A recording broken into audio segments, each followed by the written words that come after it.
இந்த ஊறுகாயை பார்க்கும்போதே கண்டிப்பாக எல்லாருக்குமே நாக்கில் எச்சில் ஊறும். அதிரடி ஊறுகாய், அதாவது இன்ஸ்டண்ட்டாக டக்குன்னு செய்யக்கூடிய ஊறுகாய். கல்யாண வீட்டுகளில் பார்த்தீங்கன்னா ஒரு ஃபங்க்ஷன்னாலே டக்குன்னு இந்த ஊறுகாயை வந்து செஞ்சு ரெடி பண்ணி வச்சுருவாங்க. வாங்க இதை எப்படி செய்கிறதுன்னு பார்க்கலாம்.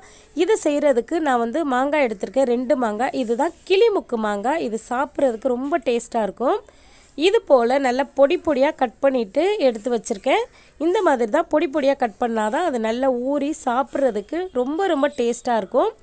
இந்த மாதிரி நீங்கள் வந்து முடிஞ்ச அளவு நல்லா பொடிசாக கட் பண்ணி எடுத்து வச்சுக்கோங்க. இப்போ ஒரு கடாய் எடுத்து வச்சுக்கோங்க. அதில் 1 டீஸ்பூன் வெந்தயம் சேர்த்துக்கலாம். 2 டீஸ்பூன் அளவுக்கு வந்து கடுகு உளுத்தம்பருப்பு சேர்த்துக்கலாம்.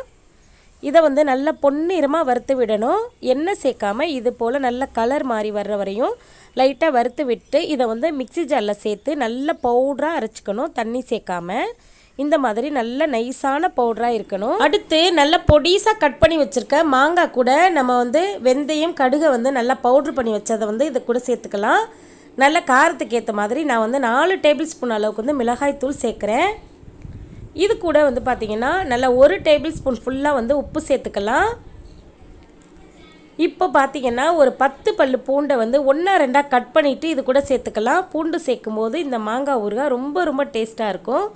இது கூட 1 டீஸ்பூன் அளவுக்கு வந்து பெருங்காயத்தூள் சேர்க்கணும். பெருங்காயத்தூளை வந்து சேர்த்ததுக்கப்புறம் நம்ம வந்து என்ன செய்யணும்னா இந்த மாங்காவும் இந்த மசாலாவும் நல்லா ஒன்று சேர்கிற மாதிரி நல்லா கலந்து விடுங்க. நல்லா அடியிலேருந்து எடுத்து விட்டு நல்லா மிக்ஸ் பண்ணி விடுங்க. நீங்கள் வந்து கரண்டியை எடுத்துட்டு இதை வந்து அப்படியே என்ன செய்யணும்னா அப்படி குலுக்கி விடுங்க.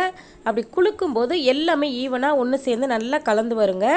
இது வந்து இப்போ ஒரு ஓரமாக இருக்கட்டும். இப்போ கடாயில் வந்து ஒரு 5 டேபிள் ஸ்பூன் எண்ணெய் சேர்த்துட்டு 1 டீஸ்பூன் கடுகு, இது கூட வந்து காஞ்ச மிளகாய் சேர்க்கணும். ஒரு 4 போல் காஞ்ச மிளகாயும் 1 கொத்து கருவேப்பிலையும் நல்லா சேர்த்துட்டு இதை நல்லா வறுத்து விட்டதுக்கப்புறம் நம்ம வந்து நல்லா மிக்ஸ் பண்ணி வச்சுருக்கிற மாங்காய் கூட இந்த மிக்சரை வந்து நம்ம சேர்க்கணும். இந்த தாளிப்பை நல்லா சூடாகவே சேர்த்துக்கோங்க, ஆற விட்டுறாதீங்க. நல்லா சூடாக சேர்க்கும் போது அந்த மசாலாவில் பட்டு மசாலாவுடைய பச்சை வாசனையெல்லாம் போயிருங்க.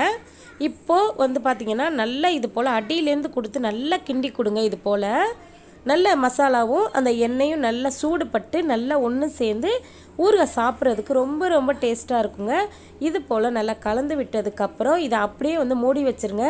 2 நாள் கழித்து பார்த்திங்கன்னா நல்லா இந்த மாதிரி ஊறுகாய் நல்லா ஊறி எண்ணெய் பிரிஞ்சு சாப்பிட்றதுக்கே ரொம்ப டேஸ்ட்டாக இருக்குங்க.